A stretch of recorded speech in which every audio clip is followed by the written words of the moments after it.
আপনারা জানেন যে ঐতিহাসিক ছাগলকাণ্ড, এই ছাগলকাণ্ডের যেই মহানায়ক সে হলো এনবিআরের সদস্য মতিউর রহমান। মতিউর রহমান তিনি একসময় ট্যাক্সের কমিশনার ছিলেন এবং পরবর্তীতে উনি অ্যাপিলেট কোর্টের ছিলেন, বিচারক ছিলেন। পরে উনি সরকার তাকে প্যাসিস্ট হাসিনা তাকে তার কাজে কর্মে সন্তুষ্ট হয়ে তাকে এনবিআরের সদস্য করা হয় এবং সে এনবিআর সদস্য হওয়ার আগে সরকারের যে পরিমাণ রাজস্ব তারা বেহাত করেছে এবং সরকারের মদতপুষ্ট যারা ছিল মন্ত্রী এমপি তাদেরকে বিভিন্নভাবে এই রাজস্ব ফাঁকি দেওয়ার বিষয়ে সহযোগিতা করেছে মতিউর রহমান এবং যার ফলস্বরূপ তাকে পুরস্কার হিসাবে এনবিআরের সদস্য করা হয়। কিন্তু বিধি বাম, একদিন তো সে মিথ্যা বেড়ে আসবে। সেটা কিসের মাধ্যমে আসলো? আপনারা জানেন যে কোরবানির ঈদের সময় তার ছেলে 15 লক্ষ টাকা দিয়ে একটি ছাগল কিনেছিল।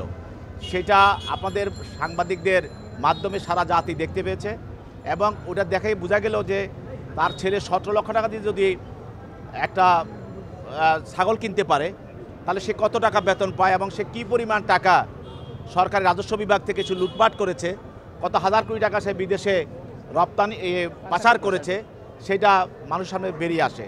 পরবর্তীতে সারা দেশের এটাই ছিল শেখ হাসিনার সময়ে সবচেয়ে উল্লেখযোগ্য একটি ঘটনা এবং সেখান থেকে শেখ হাসিনার যে অপশাসন এবং তার যে দুর্নীতি সেগুলি বেরিয়ে আসতে থাকে এবং তার পতনের পথ ত্বরান্বিত হতে থাকে।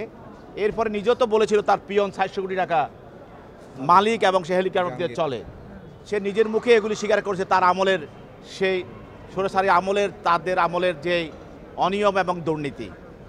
যাই হোক, এই মতিউর রহমানকে বিরুদ্ধে দুদক তদন্ত করে জনগণের চাপে সেই তদন্তে দেখা গেল যে সে প্রাথমিকভাবে সে 1,93,00,000 টাকা তার সেই হিসাব দেয় নাই এবং সেটা গোপন করেছে। তারপরে প্রায় 13 কোটি টাকা তার জ্ঞাত আয়বহির্ভূত সে সম্পদ পাওয়া গিয়েছে। এরপরে আরও বিশাল সম্পদ বেনামিতে এবং বিভিন্নভাবে সে বিদেশে পাচার করেছে, সেগুলিও বেড়ে আসছে এবং আসবে এখন। তবে এই দুর্নীতি দমন মামলায় সে 1 নম্বর আসামি, তার স্ত্রী, তার নামেও সম্পদ আছে, সে 2 নম্বর আসামি। তার স্ত্রীকেও আজকে মহানগর আদালতে দুদকের মামলায় হাজির করা হয় এবং সেখানে রিমান্ড প্রার্থনা করা হয়। সেটা আগামী দিন রোববার শুনানি হবে।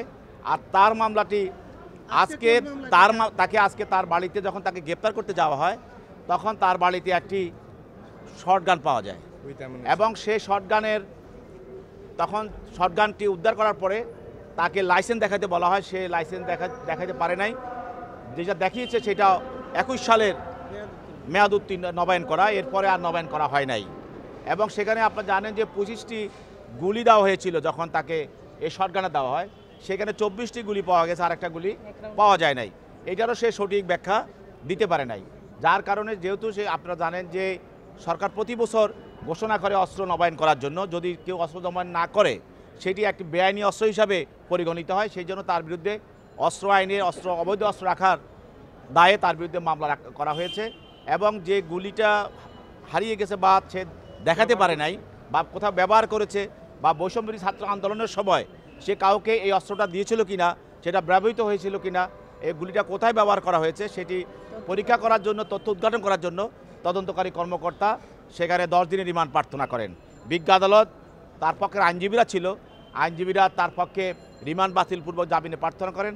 উভয় পক্ষের বক্তব্য শোনার পর বিজ্ঞ আদালত 3 দিনের রিমান্ড মঞ্জুর করে তাকে তদন্তকারী কর্মকর্তার নিকট অধিকতর জিজ্ঞাসাবাদ করার জন্য হস্তান্তর করেন। ধন্যবাদ।